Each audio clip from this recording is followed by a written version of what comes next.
Wicked Blogger Ghana has tracked serious developments around former Black Stars midfielder Sulley Muntari, who is reportedly being detained in Dubai.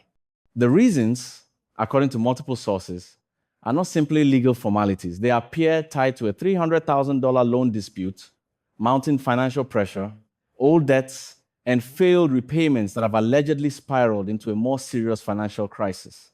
Sulley Muntari's story begins in the small town of Konongo, in Ghana's Ashanti region.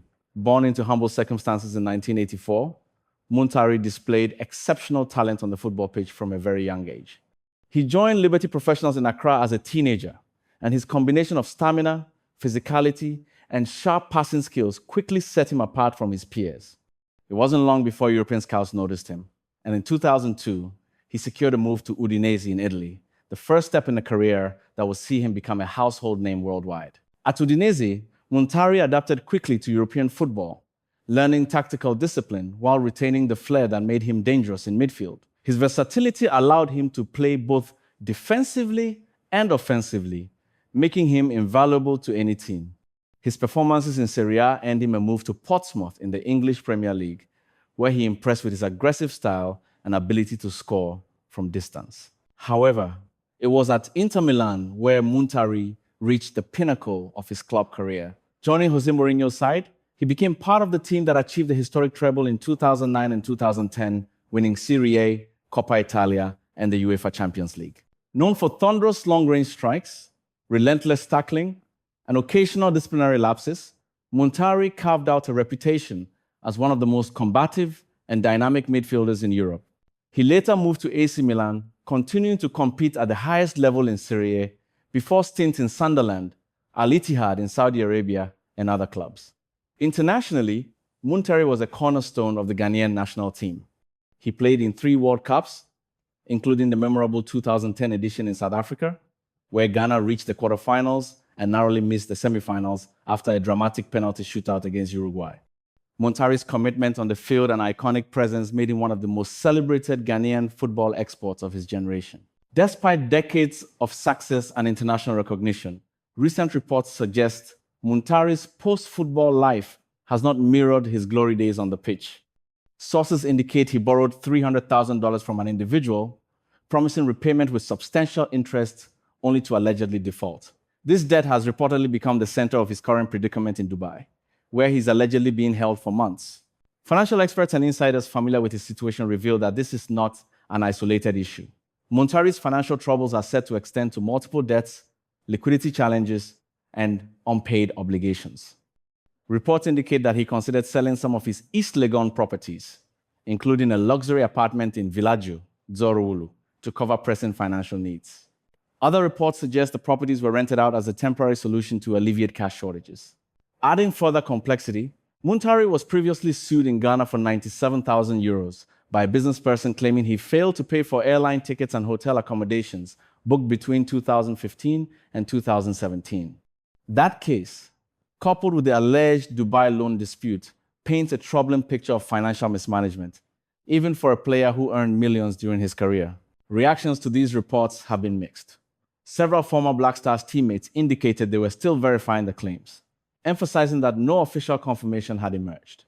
Meanwhile, Muntari's agent and representatives have publicly denied that he's under arrest, stating that he's safe, currently residing in Dubai and attending to personal affairs and business matters. Despite these denials, the situation raises pressing questions.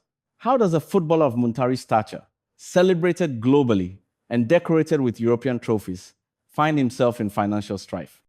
Is this a case of poor financial planning, or are there other pressures that have gone unreported? And critically, what does this mean for Ghanaian athletes at large, who often face the challenge of sustaining wealth and financial literacy once their playing days end? Muntari's story is not merely about unpaid loans or alleged detentions. It is a cautionary tale about the volatile intersection of fame, wealth, and responsibility. From his early days in Konongo to Champions League triumphs and global acclaim, Muntari's career is a testament to talent, discipline, and perseverance. Yet, his alleged financial struggles highlight the precarious nature of wealth management, even for the most successful athletes. This case also touches on broader themes: the importance of financial literacy for athletes, the pitfalls of post-retirement investments, and the scrutiny that accompanies fame in a globalized world. Muntari's alleged financial entanglements in Dubai serve as a stark reminder that international acclaim does not automatically safeguard against economic misfortune. Here's a clear explanation of each possible outcome for Sulley Muntari's case. Debt settlement. The simplest solution is for Muntari or his representatives to repay the $300,000 he allegedly owes, along with any agreed interest.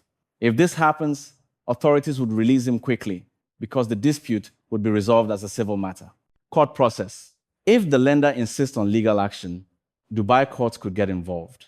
The courts may enforce a repayment schedule, impose fines, or even restrict Muntari's travel until the debt is fully paid. This process could take weeks or months, depending on how the case is handled. Asset freeze. Dubai authorities could freeze Muntari's accounts or seize any property he owns in the country until the debt is cleared. This is a standard measure in financial disputes to ensure repayment. Criminal risk.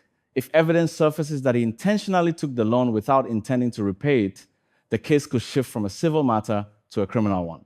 This is less likely unless the lender proves fraudulent intent. Reputation impact. Even if he resolves the debt, news of the detention and financial trouble could hurt Muntari's public image. It could affect sponsorships, endorsements, or business ventures, especially for a former high-profile athlete. In short, the most likely path is negotiating repayment or a court-approved settlement, which would allow him to regain his freedom while managing the financial and reputational fallout. Whether the reports of his detention are true or not, one thing is clear: Sulley Muntari's journey has shifted from the pitch to a stage where financial strategy and accountability matter as much as skill and stamina. His story now serves as both a warning and a lesson for Ghanaian athletes, aspiring footballers, and the public at large. The wealth earned through talent can vanish just as quickly as it was accumulated, if not managed wisely. Wicked Blogger Ghana will continue to track developments in this story, keeping our readers updated on every verified detail surrounding Sulley Muntari, his alleged Dubai detention, and the larger implications for Ghanaian sports stars navigating life after football. Meanwhile, football administrator Samuel Animado has dismissed reports claiming that former Black Stars midfielder Sulley Muntari was arrested in Dubai.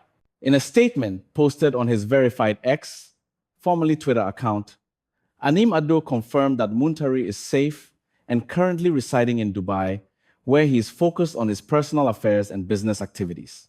Anim Ado, who previously served as business manager to former Ghana captain Asamoah Gyan, described the reports as false and urged the public to disregard them.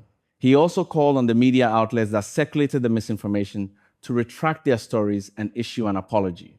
Failure to do so, he warned, would result in legal action by Muntari's lawyers.